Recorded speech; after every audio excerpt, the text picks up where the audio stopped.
अपने पराकाष्ठा काल के बाद अंतिम चरण में सिंधु घाटी की सभ्यता या हड़प्पा सभ्यता विनाश की ओर उन्मुख रही। उस समय हमें देखने को मिलता है कि उस समय के बर्तन निम्न कोटि के थे और बड़े और भव्य भवन छोटे छोटे कमरों में बंटते चले गए थे। यह इस सभ्यता का पतन का काल था। इस सभ्यता के पतन के बारे में अलग अलग विचारकों ने अपने अपने विचार रखे हैं। सबसे पहले जॉन मार्शल, मैके और एस.आर. राव।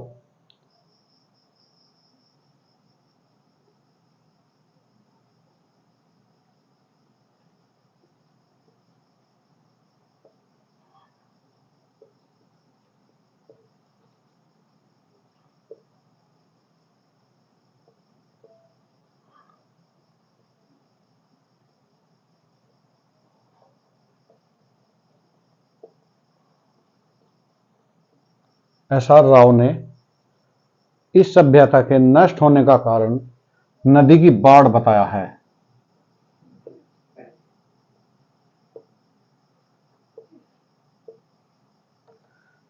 इन विचारकों का मानना था कि इस सभ्यता के अधिकांश नगर नदियों के तटों पर बसे हुए थे, जहां पर प्रतिवर्ष बाढ़ आती थी।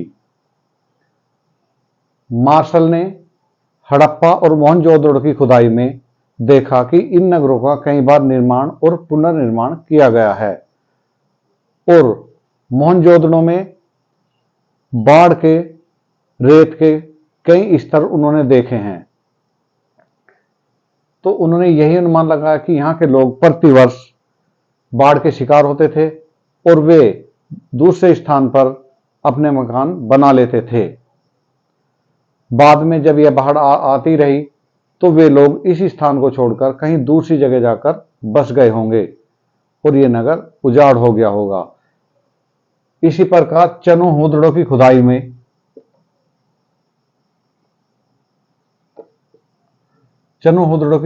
खुदाई में मैके ने ऐसे ही प्रमाण देखे हैं कि वहां पर लोग धीरे धीरे उस स्थान को छोड़कर चलते बने, जो बाढ़ के कारण ऐसी परिस्थिति पैदा हुई। गुजरात में लोथल और भगतराव।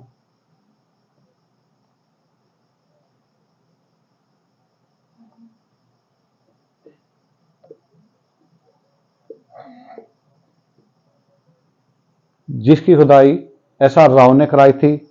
उन्होंने कहा कि यहां पर बाढ़ से बंदरगाह नष्ट हो गए होंगे, मकान नष्ट हो गए होंगे तथा यहाँ के लोग घर छोड़कर किसी दूसरी जगह रहने के लिए चले गए होंगे, क्योंकि प्रतिवर्ष बाढ़ आने से नदी का तल ऊंचा उठता चला गया होगा, जो और भी गंभीर समस्या पैदा करने लगा होगा। इसलिए इन विचारकों का मानना है कि नदी की बाढ़ के कारण ही इस सभ्यता का विनाश हुआ। परंतु यह मानने में हमें कुछ समस्याएं आती हैं, क्योंकि इस सभ्यता के सभी नगर नदियों के तटों पर नहीं बसे हुए थे, बल्कि कुछ नगर नदी के तट से अलग थे। तो उनका विनाश कैसे हुआ, जबकि वो नदियों के किनारे नहीं थे? तो इस बारे में कुछ विचारकों का मानना है कि इस सभ्यता का विनाश विदेशी आक्रमण यानी कि आर्यों के आक्रमण के कारण हुआ, क्योंकि आर्यों का समय हड़प्पा सभ्यता के बाद का काल माना जाता है। इन विचारकों में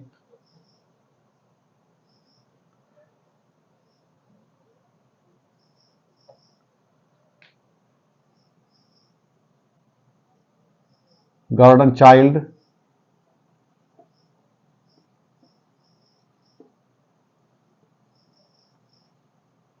व्हीलर,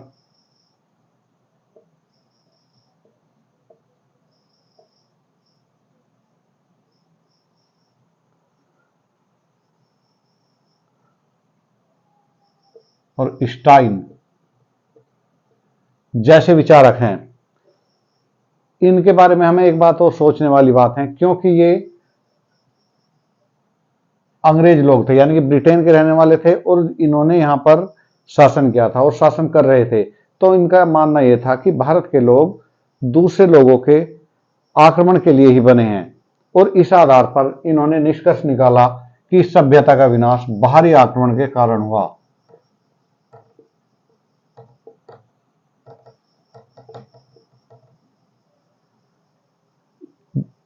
इनका मानना है कि ऋग्वेद में जो इंद्र देवता हैं उन्होंने यहां पर आर्यों की सहायता की। व्हीलर का मानना है कि 1500 ईसा पूर्व के आसपास आर्यों ने यहां पर आक्रमण किया, जिसमें बहुत सारे लोगों की हत्या की गई, और यहां पर उन्होंने अपना शासन स्थापित किया और इन लोगों को की सभ्यता नष्ट कर दी गई। और ऋग्वेद में हड़प्पा के लिए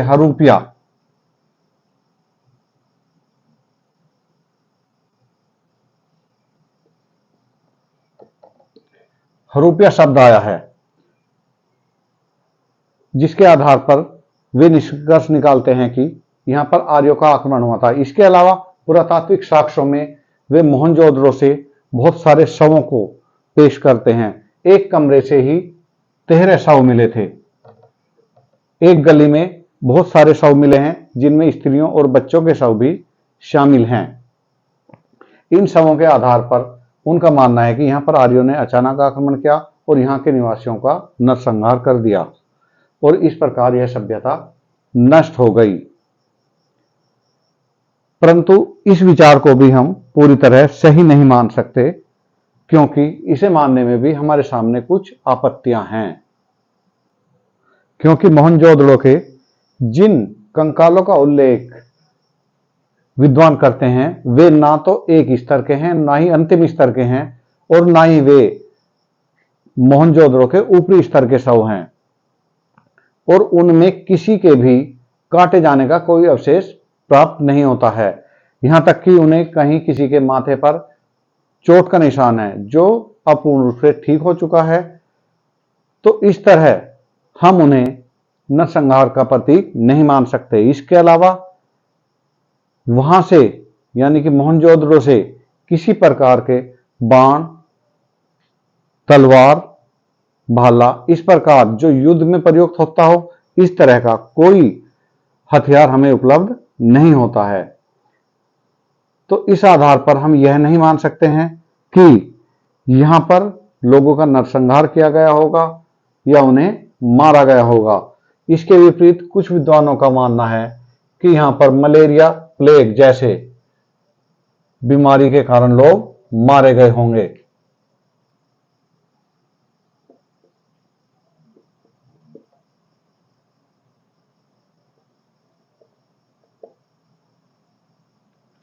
प्लेग जैसी ये बीमारियां पहले से ही चली आ रही हैं, इसलिए इन बीमारियों से मारे रोगों के फैलने से यहां महामारी आ गई होगी और लोग बड़े स्तर पर मर गए होंगे। जो मोहनजोदड़ो में सामूहिक कब्रें ये या कंकाल मिले हैं, उनसे इस बात के संकेत हमें मिलते हैं। इसके अलावा जलवायु परिवर्तन को भी इस सभ्यता के विनाश का कारण माना जाता है।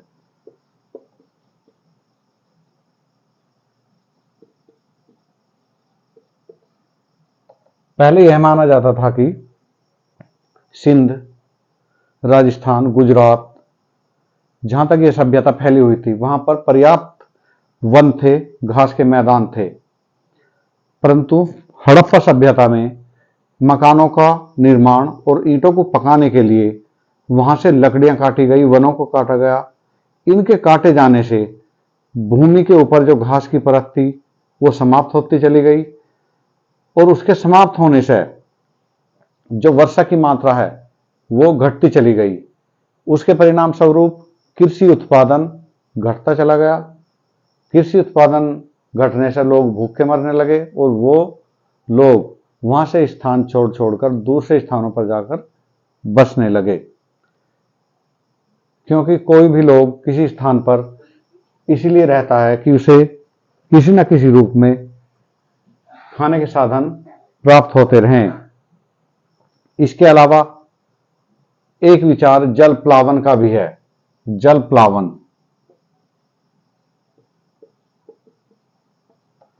इस विचार के अनुसार इन स्थानों के आसपास भूमि में अधिक मात्रा में जल आ गया और उस जल के आने से क्या हुआ कि भूमि दलदल होगी, वहां पे खेती नहीं की जा सकती थी, रहा नहीं जा सकता था और व्यापार के लिए मार्ग अवरुद्ध हो गए उससे, दलदल होने के कारण। तो ऐसी स्थिति में लोग वहां से स्थान छोड़ छोड़कर जाने लगे, जो इस सभ्यता के विनाश का कारण बना।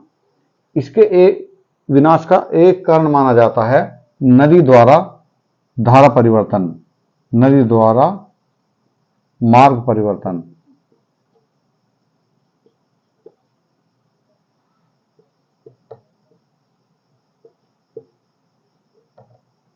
ये सभी नगर क्योंकि नदियों के तटों पर बसे हुए थे और उन्हीं के द्वारा इन्हें जल की प्राप्ति होती थी, जो जीवन के लिए आवश्यक है। इसके साथ साथ वे परिवहन के साधन के रूप में भी काम करती थी नदियां। तो नदियों में बाढ़ आती थी, बाढ़ के कारण नदियां अपना मार्ग परिवर्तन करती रहती हैं। जैसे कि वर्तमान में भी हम देखते हैं नदियां अपना मार्ग परिवर्तित करती रहती हैं। ऐसा ही कुछ उस समय भी हुआ होगा, नदियों ने अपना मार्ग बदल दिया होगा और ये नगर बिना पानी के रह नहीं सकते थे, इसलिए इन नगरों का विनाश होना प्रारंभ हो गया होगा।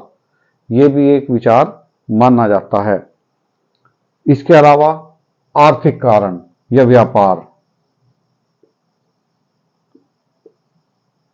यह सभ्यता व्यापार पर आधारित थी, पूरी तरह व्यापार पर आधारित थी और इसका व्यापार पश्चिम एशिया मेसोपोटामिया की सभ्यता के साथ प्रचलन में था।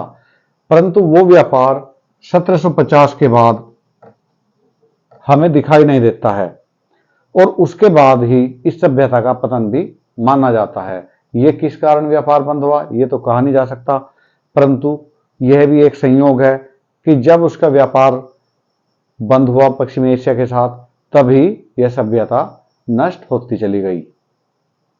इसके अलावा भौतिक परिवर्तन, भौतिक रासायनिक परिवर्तन, गाज,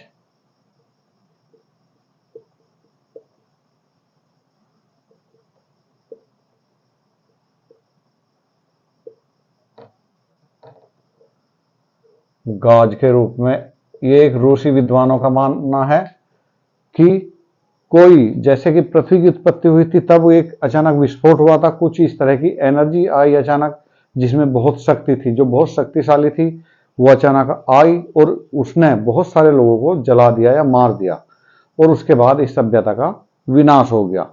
ये कारण भी इस सभ्यता के विनाश का कारण माना जाता है। इसके अलावा एक कारण माना जाता है प्रशासनिक क्षमता में कमी।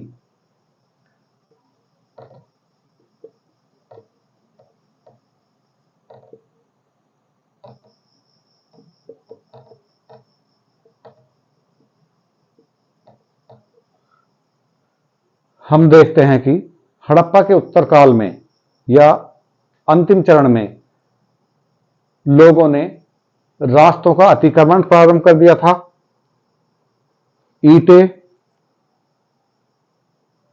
ईंटों के द्वारा चबूतरे बनाए जाने लगे थे रास्तों में, रास्तों का अतिक्रमण करके,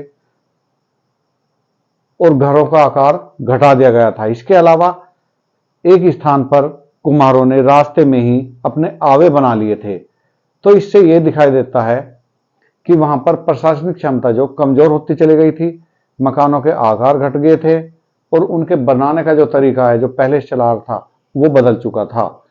तो इस तरह प्रशासनिक क्षमता में आई कमी के कारण यह सभ्यता नष्ट होती चली गई।